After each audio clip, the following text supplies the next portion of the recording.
This river does not flow between villages or cities. Instead, it carves its path through one of the hottest deserts on Earth. It pumps 6 billion gallons of water. It might sound like a fantasy, but it is absolutely real, a colossal project that Egypt is building today.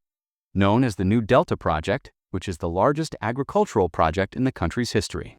Some view it as an impossible dream, while others consider it the last hope for salvaging food security. But the perplexing question is, why is Egypt spending all these billions to build a huge river in the heart of the desert? And what is it trying to achieve with this project? And how will Egyptians benefit from it?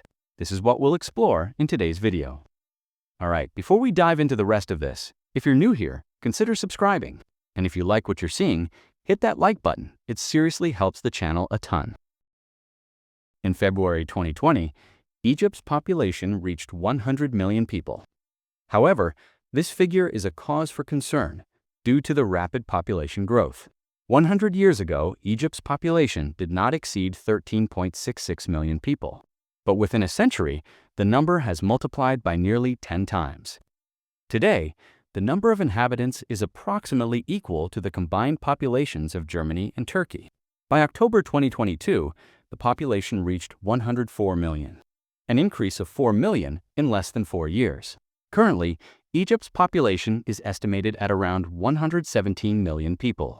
This figure represents an increase of 13 million people, which is equivalent to the population of a country like Guinea or double the population of Serbia. With this massive population surge, Egypt has become one of the top 20 most populous countries in the world, and the most populous country in the Arab world. Projections indicate that Egypt's population may reach 128 million by 2030. And possibly up to 162 million by 2050. However, officials in Egypt do not view this population growth as a sign of progress, but rather as a significant challenge. Therefore, health awareness campaigns have been launched under the slogan, "2 children are enough," with the aim of persuading families to have fewer children. The problem is not only in the large number of inhabitants, but also in Egypt's geographical location, as 95% of the population lives on only about 4% of the country's area, which is the land along the Nile River and the Nile Delta in the north. While the rest of the desert lands represent a large percentage of Egypt's area, and these lands are unsuitable for habitation or agriculture.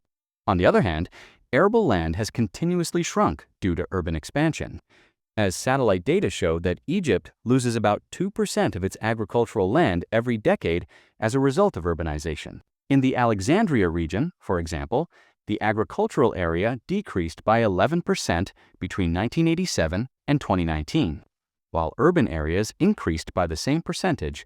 Moreover, the rising sea level and the intrusion of saltwater into farmland are among the main causes damaging fertile agricultural land. If the situation continues like this, Egypt may face a significant crisis in providing food for its increasing population. Given the limited agricultural land and water resources, Egypt is not self-sufficient in the production of many essential food products such as grains, vegetable oils, and animal proteins. For this reason, Egypt imports about 40% of its food needs, and it is one of the largest wheat importers in the world.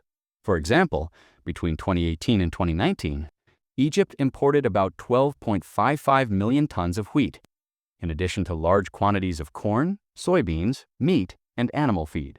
With the continuous population increase, Egypt is increasingly relying on imports to meet its food needs.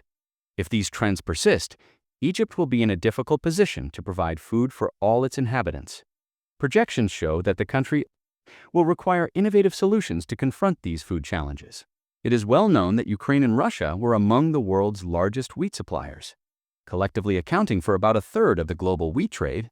However, in recent years, supplies from these two countries have been halted due to political crises and conflicts, which led to a rise in wheat prices by more than 50%. This price increase has significantly impacted Egypt's economic situation, as 85% of its wheat imports came from these two sources. In Egypt, bread is more than just food. It is an essential part of daily life. Most Egyptians eat bread 3 times a day, and any meal is considered incomplete if it does not include bread. The food culture in Egypt makes bread a basic commodity, and its absence is sometimes viewed as a real crisis. highlighting the fragility of the country's food security. With a growing population, agricultural land is diminishing, which makes providing food in general more difficult and securing bread more complicated. Over the decades, projects to reclaim desert lands and convert them into agricultural lands have been attempted.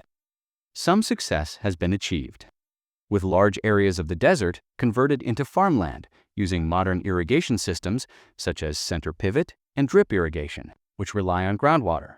Nevertheless, while these projects achieved some positive results, desert soil remains less fertile than the Nile Delta soil.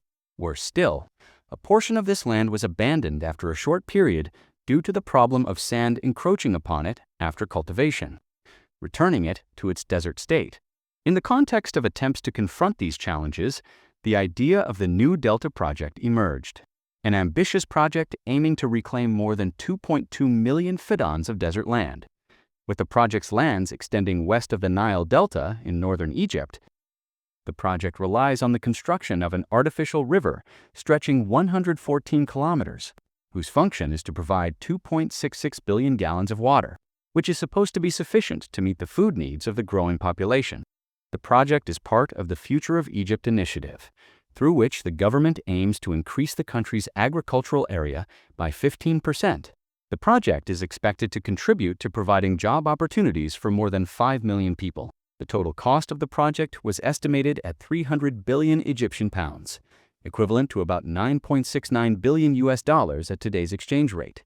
The lands designated for the project will be close to ports and markets, which facilitates the export of the produced agricultural products. One of the biggest issues facing the project is water provision. Egypt relies heavily on groundwater, and for this reason, the government decided to integrate treated agricultural wastewater with groundwater. This strategy aims to limit the depletion of groundwater, which is very important for the preservation of water resources. Studies have shown that more than 90% of the land designated for the project is suitable for cultivating strategic crops such as wheat, corn, soybeans, potatoes, and various vegetables.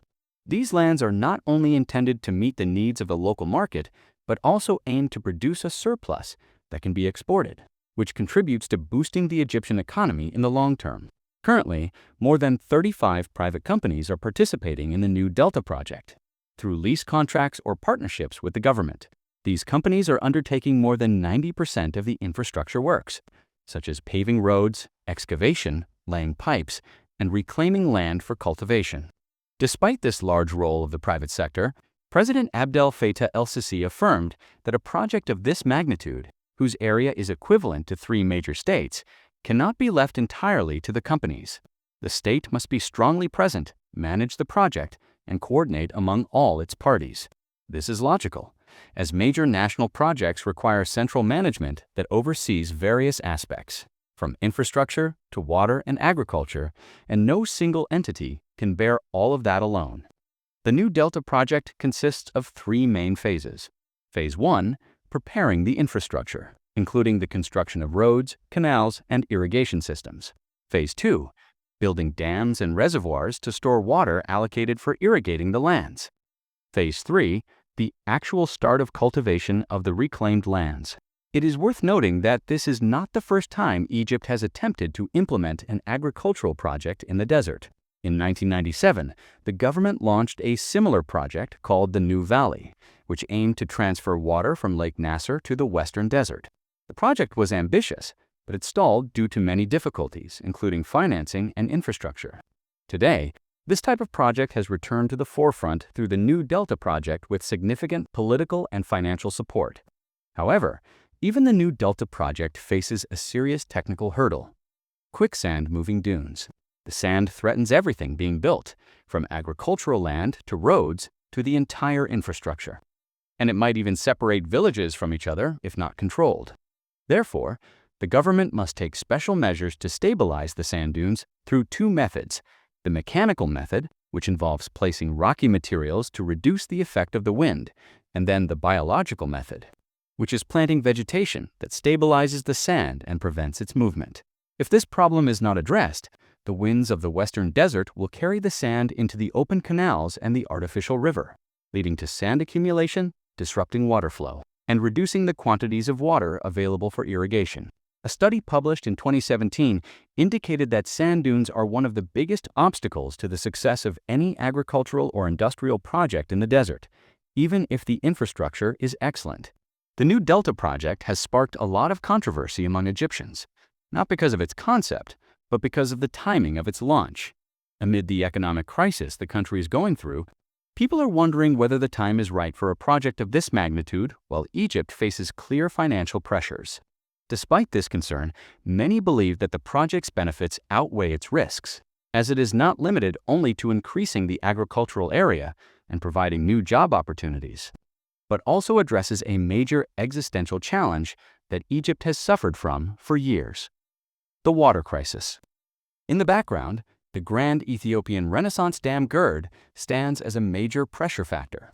Ethiopia decided to build a massive dam to generate electricity for its people, which is a legitimate matter, but its geographical location places it in control of the main water source for Egypt, which lies downstream of the Nile and relies on its water for nearly 90% of its needs. When the dam's reservoir began filling, the water flow decreased, causing great alarm for both Egyptians and Sudanese. Despite the tensions, the dam's filling was indeed completed in September 2023 after the completion of the fourth phase, and the situation was on the brink of military escalation were it not for reaching a de-escalation.